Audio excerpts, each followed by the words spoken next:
요한일서 2장 22절 23절 말씀을 제가 읽겠습니다. 이제 다 같이 자리에서 일어나 하나님의 말씀을 경청하십시오. 거짓말하는 자가 누구냐? 예수께서 그리스도이심을 부인하는 자가 아니냐? 아버지와 아들을 부인하는 그가 적 그리스도니 아들을 부인하는 자에게는 또한 아버지가 없으되 아들을 시인하는 자에게는 아버지도 있느니라. 아멘. 자리에 앉으시기 바랍니다. 하나님께서 이 말씀으로 우리에게 은혜 주시기를 원합니다.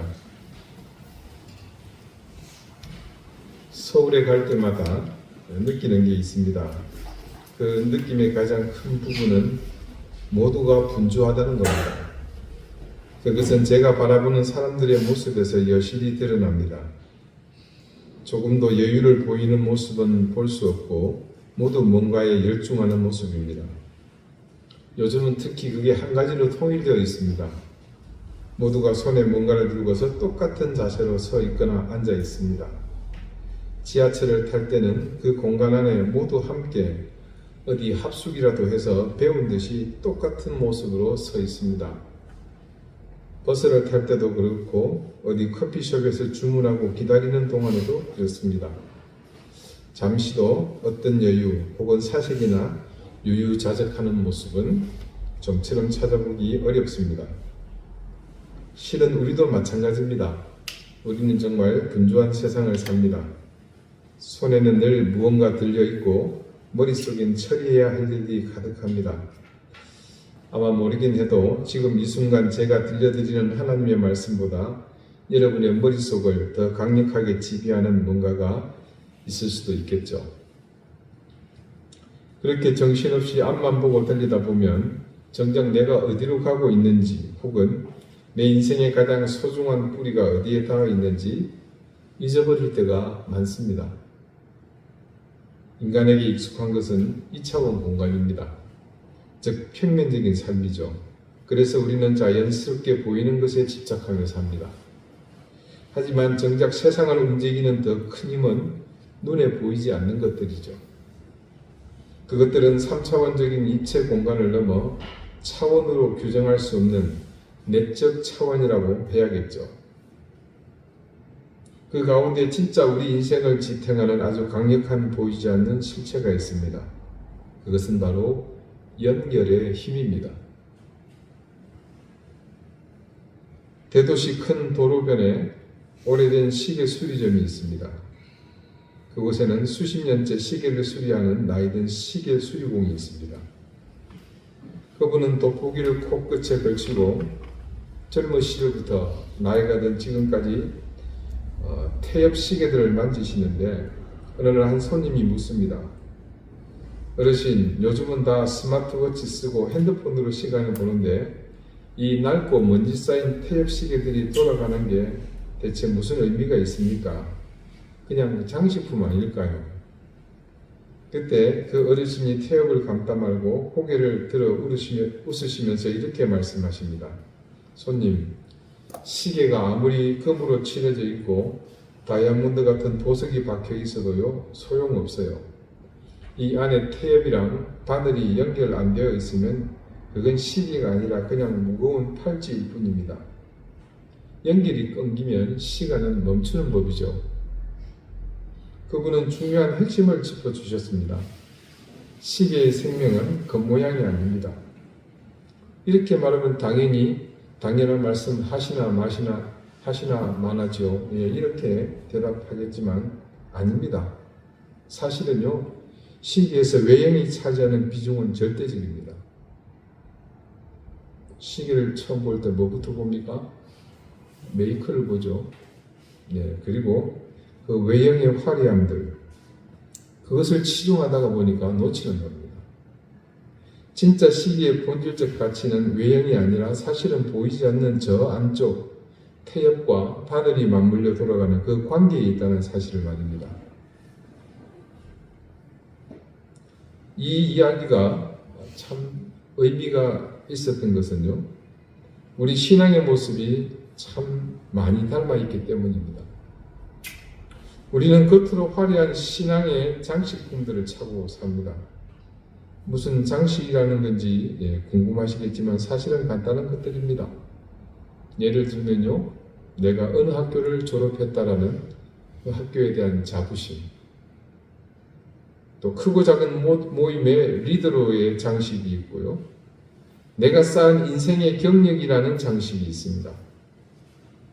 내가 어디서 얼마나 오래 있었는지 이것도 때로는 든든한 장식이 되기도 합니다. 특히나 재밌는 것은 내 자녀의 현재 모습이 또 대단한 장식이 되기도 합니다. 이거 정말 대단하거든요. 교회에서도 마찬가지입니다. 우리는 작은 교회이기 때문에 그럴 틈도 없지만 제가 그래도 우리나라에서 손가락 안에 꼽는 대형 교회 부목사로 있었지 않습니까? 그곳에서는요, 직분이라는 완장을 차기도 하고 봉사라는 장식을 붙이는 경우를 수없이 보았습니다. 그래서 누군가 그 장식을 탐내기라도 하면 아주 사달이 납니다.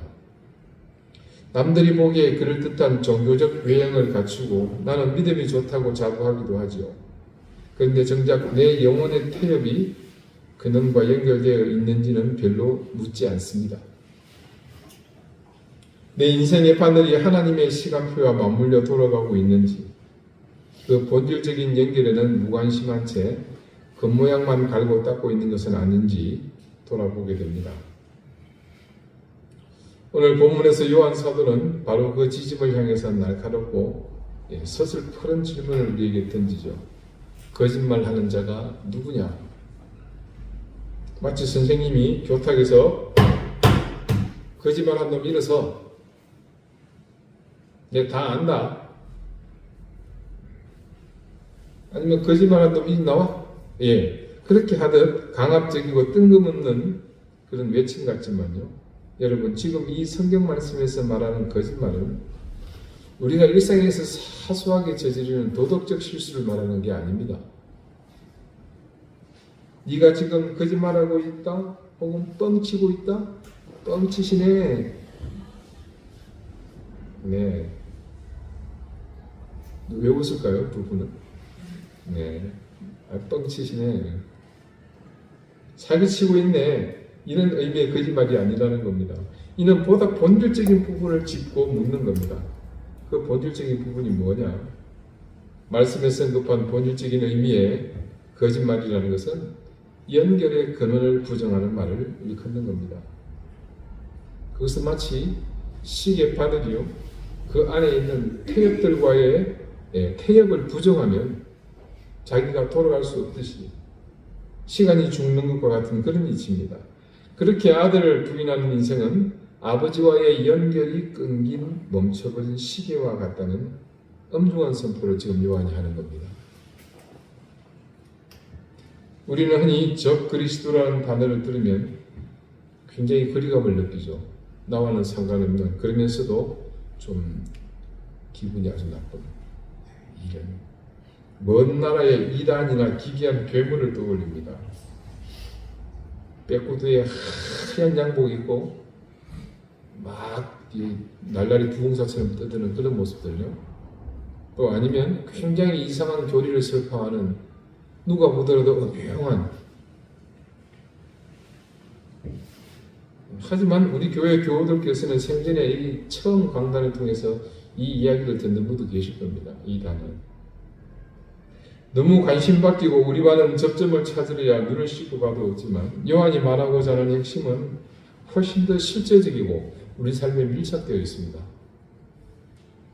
요한이 진짜 말하고 싶은 적 그리스도는 표면적으로는 영지주의를 비롯한 그 시대의 복음을 위협하는 외적 세력이지만요, 실제로 그것은 바로 예수께서 그리스도이심을 부인하는 상태를 지적하고 있습니다.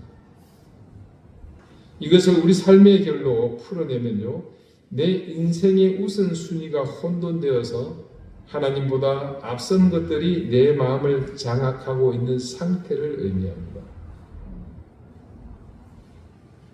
입술로는 예수를 주님이라 부르면서도 정작 삶의 중차대한 결정 앞에서는 내 이성과 경험을 먼저 앞세우는 것, 내 자존심, 또 혹은 내 경제적인 사정 때문에 주님의 세미한 음성을 뒷전으로 밀어내는 것, 이게 바로 실질적 의미에서의 부인인 겁니다.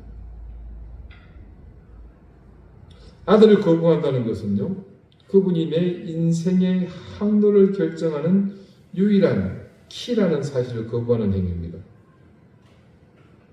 우리가 그렇게 내 인생의 왕자를 흔들고 내 마음대로 좌지우지하면서 주인 노릇을 하려 할 때 우리에게 남는 것은 뭐겠습니까? 오늘 말씀을 따라 더듬어 가다 보면 결국 아버지 하나님이 없는 공허한 종교 생활일 뿐입니다. 하나님께서는 우리에게 당신을 알리시기 위해 가장 소중한 아들을 통로로 내어주셨습니다. 그런데 우리가 그 통로를 거부해요. 그러면서 나는 하나님을 잘 압니다. 나는 신실한 사람입니다. 그건 지독한 모순이죠. 좀 더 구체적으로 말하면 그건 자기 부인, 자기 모순과도 같습니다. 아들이 없는 하나님은 우리에게 그저 관념 속의 신 혹은 내 소원을 들어주는 도구일 뿐입니다. 그건 그냥 예전에 어른들이 누군지도 모르고 급하니까 천지신명님이시여 하늘과 땅의 신, 목숨이든지 이름이든지 갖다 붙이는, 그러니까 누구든 지금 내 말 들어줄 수 있는 신임을 좀 응답해 달라는 겁니다. 그런 하나님은 절대로 내 아픔을 만지시고 내 고통에 동참하시는 실제적인 아버지가 될 수 없습니다. 그래서 여기서 아들을 시인한다는 말은 단순히 지식적인 동기가 아닙니다. 예수를 믿으십니까? 라는 질문에 내뱉는 기계적 예라는 소음이 아니라는 의미죠. 그래서 요한이 오늘 말하는 이 시인한다는 것의 의미를 한번 숙고해 봅니다. 특히나 주님 앞에서의 시인은 더욱 중요한 문제입니다. 우리 삶의 수많은 시인의 현장에서 이보다 더 비중 있는 상황은 아마 없을 겁니다. 주님 앞에서 시인은 아시는 것처럼 그분의 삶의 방식을 내 삶으로 철저히 수긍하고 인지하는 과정입니다. 성자께서 겟세마네 동산에서 자기 뜻을 꺾었죠. 그러면서 하나님은 언제나 옳으십니다 라고 고백하면서 성부의 뜻에 온전히 엎드렸던 것을 우리는 잘 압니다. 이처럼 우리도 우리의 의지와 가치관이 용납을 거부하는 상황 속에서 하나님의 초월적 인도를 신뢰하며 엎드리는 겁니다. 이렇게 시인하는 그 과정, 이 시인에는요, 우리가 직접 느끼지는 못하지만 거기에는 반드시 따라오는 것이 있습니다.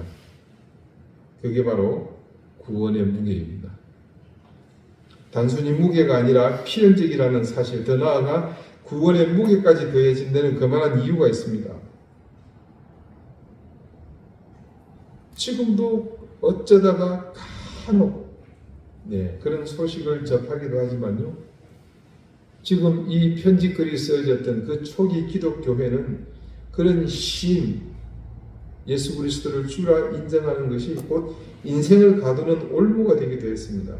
그래서 기꺼이 생명을 던지면서 죽음의 기로에서도 선조들은 시인하기를 멈추지 않았습니다. 그래서 그런 희생을 통해 예수를 시인하는 것의 무게는 더욱 깊은 의미와 가치를 가지게 되었죠. 여러분도 이미 충분히 경험하고 계시지만 우리가 세상에서 그리스도인으로 산다는 것은 결코 가벼운 유희가 아니지 않습니까? 취미생활이 아닙니다. 친목생활이 아니죠. 수없이 여러분에게 강조했던 그리스도인으로 사는 것에 따른 손해를 기억해 봅시다. 때로 손해봐야 됩니다. 적잖은 비방은 물론이거지와 여기 제주에서 제일 힘든 부분 중에 하나죠. 집단으로 외면당하는 따돌림을 우리는 각오해야 합니다. 우리는 좋은 게 좋은 거라는 달콤한 말에 대해 당차게 거부할 수 있어야 합니다. 부조리한 법과 제도 앞에서도 너무나 억울해서 복장이 터지지만 때로는 침묵하며 주님의 처분을 기다려야 할 때가 있습니다. 하지만 우리가 이 무게를 기꺼이 감당할 때 비로소 세상은 우리를 통해 아버지를 소유한 자의 진한 향기를 맡게 됩니다. 여러분 기억하십니까? 이 회전하는 그림자. 아주 오래전에 여러분의 말씀드린 기억이 있는 것 같은데 어떻게 비추느냐에 따라서 그림자가 달라지죠. 세상은 그렇게 회전하는 그림자처럼 우리를 속입니다. 어디서 어떤 방향으로 어떤 목적으로 보느냐에 따라 그림자는 천차만별입니다. 그래서 이 세상을 지배하는 악한 영은요, 우리에게 늘 그 그림자를 보는 중요한 포인트를 알려줍니다. 여러분, 관광지에 가면 뭐 있습니까? 포토스팟이 있죠. 여기서 찍으면. 물론 이 근처는 돈 받는 것도 있습니다만, 그들이 알려주는 곳에 서면요, 내가 원하는 그림의 그림자가 생깁니다. 그곳에 가서 보면 원하는 것을 볼 수 있습니다. 그래서 늘 우리에게 속삭여요. 이쪽으로 가라. 저쪽으로 가라. 때로는 그곳을 가지 말라고 합니다. 더욱 악한 것은 내가 가지 않겠노라고 고집을 부리면 그들은 그 실체를 비추는 빛을 임의로 조정해서 그들이 원하는 것을 드러내도록 보게 합니다. 그렇게 조금이라도 진실에 다가가려는 우리의 적은 노력을 뭉개버리죠. 그럴 때, 즉 판단하기 어려울 때 우리가 취할 자세는 단 한 가지입니다. 그때는 실체를 있는 그대로 보는 거죠. 그때 내 눈에 드러난 실체와 그림자를 비교하면 판단은 훨씬 쉬워집니다. 그리고 더 중요한 한 가지 이 사실을 우리가 주시하는 겁니다. 아들을 통해 우리에게 오신 하나님은 결코 변함이 없으신 참 빛들의 아버지이시라는 겁니다. 이게 무슨 의미인지 여러분 아시겠죠? 악한 영이 힘으로 조절하는 그런 빛이 아닙니다. 결코 변함없는 진실만을 비춰주는 빛입니다. 우리가 부당한 힘에 저항하고 진리를 수호하려는 노력을 멈추지 않는 이유도 여기에 있습니다. 그것이 단순히 내 자존심을 지키는 일이 아니라 하나님이 세우신 질서와 투명함이라는 가치를 지키기 위한 사명이기 때문입니다. 우리가 이 사명을 망각하면 우리는 어둠 속에 묻혀버리는 그렇고 그런 존재가 되겠지만 아들을 시인하며 그 길을 묵묵히 걸어갈 때 우리의 저항과 그 싸움은 역사 속에 명확하게 기록될 것입니다. 여러분, 요한계시록 초반부를 보면요, 요한의 계시를 받은 당시 소아시아에, 그러니까 지금의 터키, 튀르키예라고 바뀌었죠. 그 지역의 7교회에 대한 예언이 등장하는 것을 봅니다. 에베소 교회, 서머나 교회, 버가모 교회, 두아디라 교회, 사대 교회, 빌라델피아 교회, 라오디게아 교회입니다.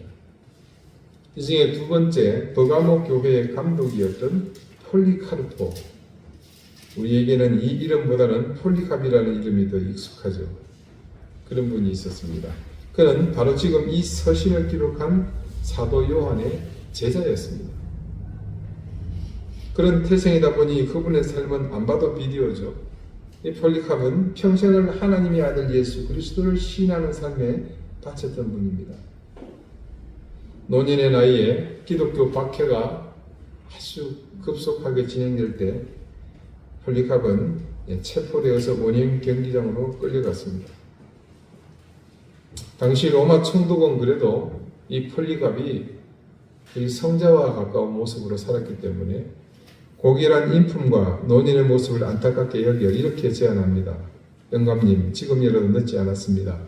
그저 예수를 한 번만 부인하고 가이사의 신성에 맹세하십시오. 그러면 당신을 살려주겠습니다. 그때 폴리캅은 비록 떨리는 목소리였지만 한치의 망설임 없이 이렇게 대답했습니다. 내가 86년 동안 그분을 섬겼으나 그분은 한 번도 나를 부당하게 대하신 적이 없으셨소. 내가 그런데 어찌 나를 구원하신 나의 왕을 부인할 수 있겠소? 그는 화형대 위에서도 불평하거나 성내지 않았습니다. 오히려 자신을 태우는 불길 속에서 하나님을 찬양하며 아들을 시인함으로 아버지께로 가는 마지막 항해를 당당하게 마쳤습니다. 폴리캅에게 예수 그리스도는 관념이 아니었습니다. 자신의 생명보다 더 실제적인 그리스도였습니다. 그는 죽음이라는 가장 강력한 위협 앞에서도 아들을 시인함으로 자신이 진정으로 아버지를 소유한 자임을 온 세상에 증명했습니다. 여러분, 오늘 우리에게 그 폴리캅의 숭배 현장과 같은 거창한 그런 현장이 주어지지는 않았을지 모릅니다.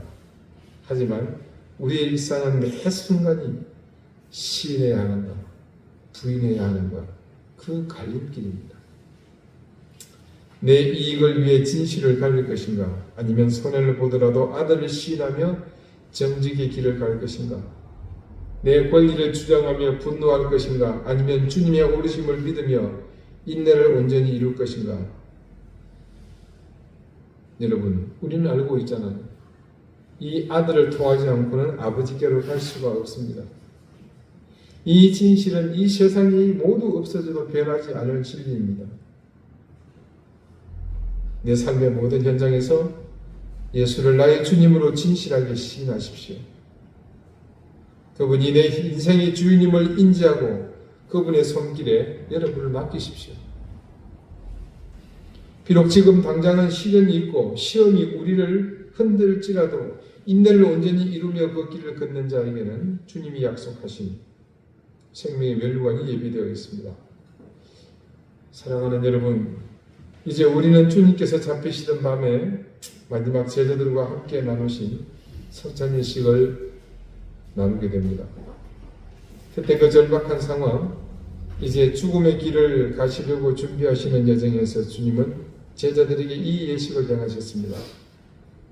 그때 예식은 단지 배고픔을 해결하는 일상의 관습이 아니라 자신의 희생에 대한 올바른 이해를 위한 초석을 다지는 의미였습니다. 주님이 이제 고난의 길을 가실 것이며 그 고난의 끝은 죽음이라는 것을 몸소 보여주실 것입니다. 그리고 그 몸소 보여주시는 여정의 핵심은 살이 찢기고 피를 흘리는 것, 바로 주님께서 그 자리에서 나누어 주시는 빵과 포도주가 의미하는 바였습니다. 저는요, 이 초대교회의 성도들이 가졌던 위대한 힘의 저변에 바로 이 성찬 예식이 있다는 것에 강력한 확신을 가집니다. 입으로 시인하여 의식을 통해 받아들이는 것과 주님께서 제정하신 그 예식을 통해 살과 피를 나눠 먹는 것은 주님을 온전히 인식하는 것에서 현격한 차이가 있습니다. 그리고 더 중요한 것은 우리 주님께서 직접 그 사실을 제자들에게 증거하신다는 사실입니다. 처음에는 단지 빵과 포도주를 떼서 주시는 의식이었지만 실제 그 상징적인 성찬의 진리가 당신의 육신을 통해서 그대로 행해지지 않았습니까? 그래서 그 사실을 직접 목격한 제자들이 이후 이 성찬 예식을 통해 다짐하는 신앙의 굳건함은 이 시대의 신앙 고백과 차원이 달랐던 겁니다. 그리고 그 다름의 핵심에서 우리가 비교되는 것이 바로 주님이 직접 살과 피를 내주시며 희생하신 사실에 견주어 부끄럽지 않도록 자신의 생명까지 내던지며 그런 주님을 나의 구주로 그리고 아버지의 독생자로 그들은 시인하고 기꺼이 죽음이 기다리는 곳으로 나아갔던 겁니다. 여러분 혹시 기억하실지 모르겠습니다. 우리가 언젠가 주님 앞에 설 때 그때 주님께서 우리 인생의 무게를 측정하실 텐데 그때 우리가 저울 위에 무엇을 올려놓을 수 있겠습니까? 우리는 너도 나도 할 것 없이 내 인생이 가장 가치 있다고 값지다고 생각하는 것들을 주섬주섬 모아 그 위에 올리지 않겠습니까?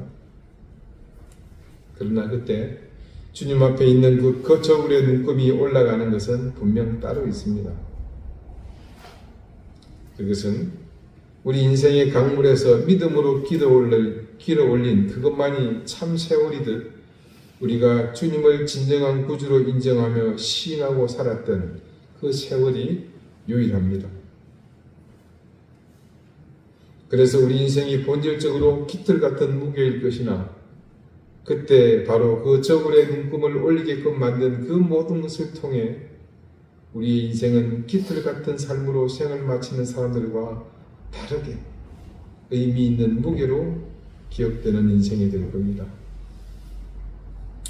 사랑하는 우리 이든교회의 성도 여러분, 지금 요한이 편지를 쓰고 있는 시대보다 지금 우리가 사는 시대는 핍박이 덜하고 위협이 없는 것은 사실입니다. 그러나 그런 평안함이 오히려 우리를 더욱 깊은 나락으로 몰아갈 위험이 있습니다.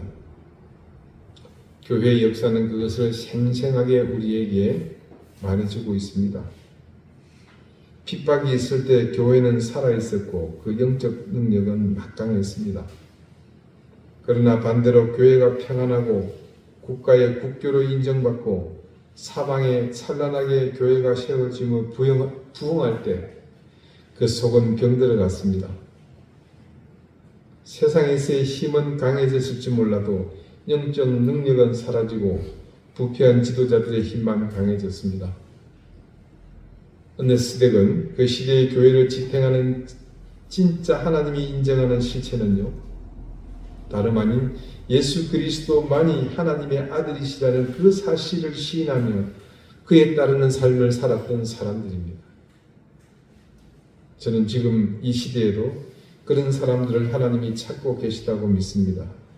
그리고 여러분은 바로 그 대답이 되는 삶을 살고 있으며 또한 저는 사실 것이라 믿습니다.